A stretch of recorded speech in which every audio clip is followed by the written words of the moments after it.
Katika experience yako na watu ambao umekutana nao, umeshawahi kukutana na mazingira ambayo mwanaume anaogopa kumsaidia mke wake kukua au kuongezeka kwa sababu labda anaamini tu akikua sana atakuwa na kiburi au atabadilika?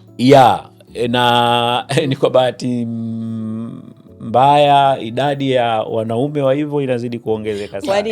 Ni kwa sababu pia tumeshakuwa na uzoefu wa kushuhudia the way ambavyo wanaume wengi au idadi kubwa ya wanaume walio wasupport wake zao kwa nguvu kubwa na wakawapatia space ya kukua, walijiponza.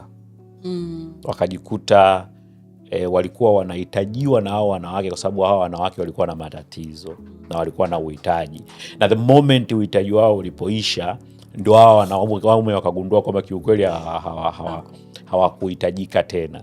Sasa nadhani kwa sababu pia ya maendeleo ya teknolojia, siku hizi stories zimekuwa wazi sana. Tunaona mifano mingi sana kwamba kila wakati mwanamke akiwa hapa chini ni mpole, mnyenyekevu, mkimya, mtulivu, akipanda akifika somewhere you like yeah I don't care, ndoa inakuwa ni rahisi kuvunjika.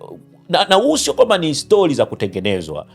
Kumekuwa na wimbi kubwa sana la talaka zinazodaiwa na wanawake kuliko na wanaume. Especially katika kipindi ambacho women empowerment imekuwa kubwa kwenye jamii.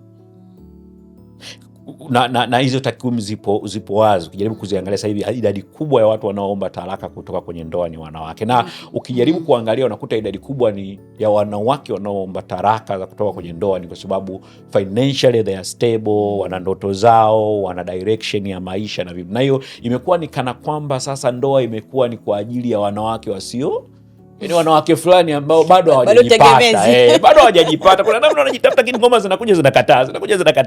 Kwa hiyo anaona ngoja niingie kwenye ndoa nikajitafutie huko. Sasa akiingia kule akajipata, anajikuta anaondoka. Sisemi hivi kwa ajili kwa maana ya kuwalaumu wanawake, kwa sababu pengine labda wakati mwingine kukaa na mwanaume ambaye umemzidi vitu vingi nayo pia ni ngumu, na wakati mwingine pia huwa najua, yani ukishakuwa na vitu vingi sana wakati mwingine hata kuwa mnyenyekevu na mtii pia nawe inakuwa ni kazi kubwa kidogo.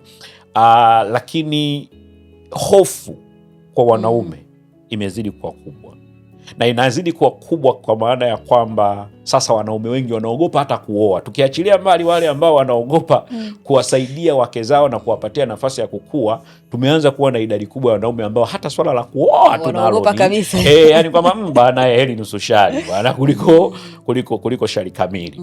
Kwa hiyo ninadhani shida ni kubwa na itazidi kuwa kubwa.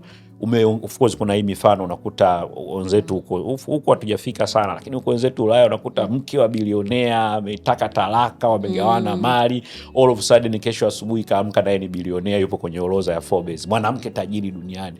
Chanzo cha utajiri wake talaka. Na hiyo ni ile kubwa sana kabisa, wanaambia source of wealth divorce. Sasa vijana ambao wanakuwa wakishinda kwenye mitandao na wakiziona hizo habari wanaanza kuwa skeptical kwamba okay, maybe this is a trap, maybe huu ni mtego.